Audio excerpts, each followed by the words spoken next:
So, you want to know how to save the world? I'll tell you right now how to save the world. You save the world by not overpopulating it, counting your resources, not using money. Money is already based off of something that makes no sense. Everyone uses it just to motivate people. What really should be the main motivation is the level of happiness that people are having. If they're not having a happiness, then there's a problem. That's a mental disorder. So let's work with that. And then, if you want to move on from there, and start making things a little bit better, let's take away anything that's mind numbing or stressful job from an individual. Some people can handle those jobs, some other people can't. Most of them can be automated. Let's start working on that. The other thing that we need to do is worry about things in our lives that make us happy. That could be art, music for myself, for yourself. It might be something like, who knows? It could be cooking, and it could be whatever your passion is. Follow it because you'll have a good life. If you don't, you're going to end up working a job until we catch up with to get rid of the jobs that no one wants to do that are going to drain your body or your mind or your soul and just make you a zombie. So let's worry about that. I am a little tired, but also the angle of the camera is a bit of an issue. So, another thing that I wanted to say would be those that don't have understanding of the way people operate. It's a big problem.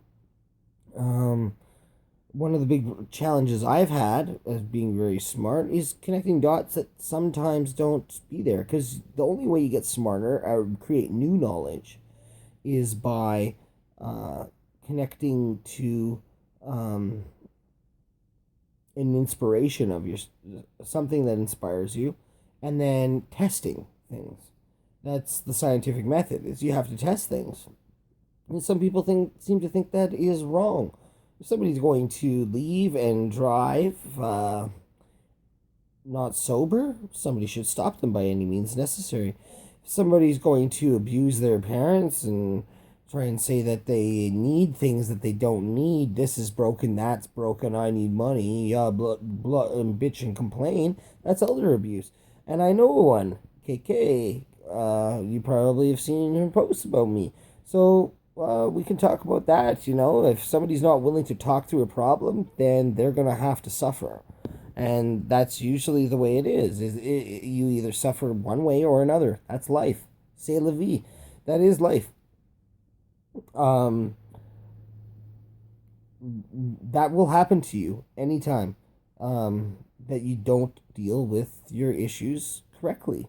You will suffer one way or another. You will either have an attack on your mind by yourself, or an attack on your, well, you can always have an attack by somebody who just simply doesn't understand the way the Lord works, or and I don't mean the Lord, I just mean the universal energy that already exists on this planet. It's a simple fact of life, the bare necessities, if you want to, we'll call it that. Uh, and that's funny.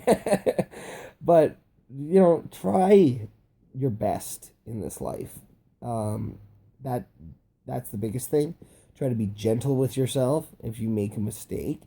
But the only way that you get things done sometimes is through a very cryptic um, system.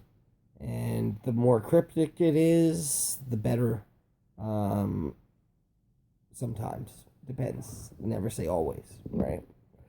But it depends on the person you're dealing with. If it's very difficult, then you have to be a little bit more difficult yourself. You have to mirror that aggression, that whatever's happening, the faults that the person has. That kind of system really teaches people at a higher level. Anyways, I'm almost at 5 minutes, and that would be my first lesson. If you want to hear more, we can talk.